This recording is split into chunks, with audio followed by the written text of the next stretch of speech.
how to fix error 307 in Roblox. Open up your computer, search for run right here, click on run, and you want to type %temp%. Select OK. Here, click on any folder and you just want to find the Roblox folder. I've already deleted it, but you just want to right click on the Roblox folder and click on delete.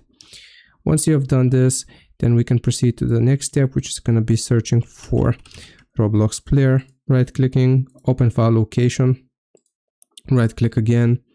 Again, you want to select open file location. So here I'm going to select open file location, and you want to find Roblox player beta, right click on it, properties, and you just want to go into compatibility and check these two options: disable whole screen optimizations and run this program as an admin. Click on apply, click on OK. And now that you have done this, we can proceed to the last step, which is going to be searching for view network connections. Here, click on your first network, right click properties, and then you want to go into Internet Protocol version 4. Click on properties again.